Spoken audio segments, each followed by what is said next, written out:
Harriet Tubman began her life in the bonds of slavery, but lived her life helping others achieve their freedom. She really helped black people have a sense of self, a sense of freedom, and a sense that, you know, slavery was not right.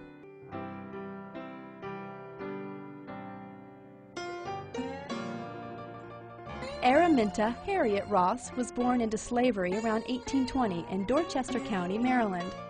As a child, she was loaned out to different plantations. By the time she turned 12, she was working in the fields. When she was a young teen, she suffered a severe injury which would affect her for the rest of her life. A slave owner threw a metal weight at another slave and accidentally hit her in the head. For the rest of her life, she suffered epilepsy, terrible headaches, but she also had these strange visions, which she ascribed to God communicating to her. And she took these visions as a symbol of her mission, like Moses, to go and free her people. In 1844, she married John Tubman, who was a free black man, a fairly common occurrence in Maryland.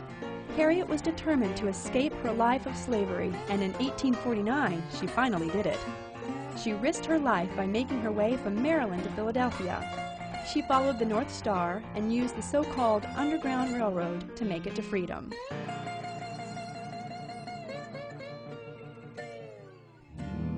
Lord, I'm a pilgrim. The Underground Railroad was an organized group of free blacks, whites, and Christian abolitionists who helped slaves escape to the North. Harriet had made it to the Promised Land. No one would have blamed her if she never returned to the South, but she desperately wanted to free her family. She made perilous trips back to free her 2 brothers, her sister, and her sister's 2 children. When she made a 3rd trip to get her husband, she found he had taken another wife. Instead of returning with her husband, she saved more slaves. Not only did she escape slavery and achieve freedom for herself, but she went back down into the South to bring freedom to dozens of other slaves.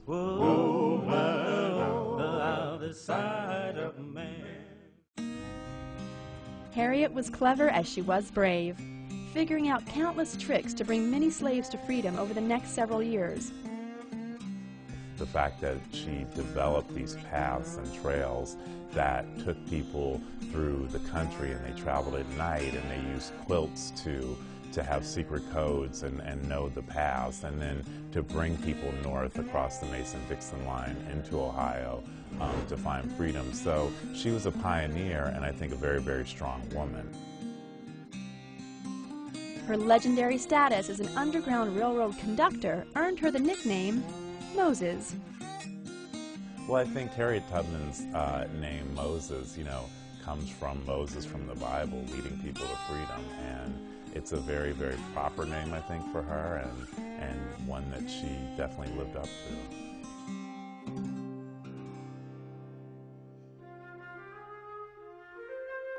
In 1850, things became more dangerous for Harriet when the Fugitive Slave Act was passed. Instead of being a free woman, she was now a fugitive. She continued to free slaves, but now guiding them to Canada so they could truly be free. From 1851 to 1857, Harriet lived mostly north of the border in St. Catharines, Canada. She continued to make trips to Maryland twice a year to save more slaves. Besides her work as a liberator of slaves, Harriet spoke in support of anti-slavery and women's rights. Her efforts made her a wanted woman with a bounty on her head, but she was never turned in. She aided abolitionist John Brown with his plans for the raid on Harper's Ferry. During the Civil War, the government asked her to help the Union cause by organizing a network of spies among black men in the South. Not only was she known as the Great Liberator, but she also assisted the Union Army, going down on patrols and advising Union officers on how best to attack the South. Out in the trenches, she also helped Colonel James Montgomery disrupt Southern supply lines, which resulted in the freedom of hundreds of slaves. After the war, Harriet dedicated herself to establishing schools for freed men in South Carolina. Even though she couldn't read or write, she understood the value of education. In her later years, Tubman worked with her friend Susan B. Anthony to support the cause of women's suffrage. Harriet Tubman is relevant today, not only for her work in terms of racial justice, but also in terms of women's rights. After the Civil War, she became an outspoken supporter for the suffrage movement to get women the right to vote. To help make ends meet and continue to help the causes she believed in, she worked on a book called Scenes in the Life of Harriet Tubman. In 1908, she established a home for older poor African Americans in Auburn, New York, which she moved into in 1911. She lived there till her death in 1913 from pneumonia. She was buried with full military honors.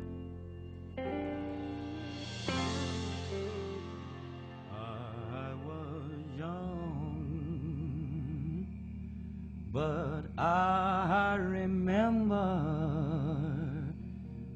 Harriet Tubman, has a lot of significance for black people, particularly in the age of Obama, because she kind of started the liberation of black people, in the days of slavery, and really set the path of civil rights in the United States. From the Bible. Harriet Tubman's bravery and determination allowed her to accomplish incredible things throughout her amazing life. From Galilee. She is someone that you cannot forget. She is someone that really kind of changed our perception of what equality and freedom and liberation and civil rights mean. The hour I first believed.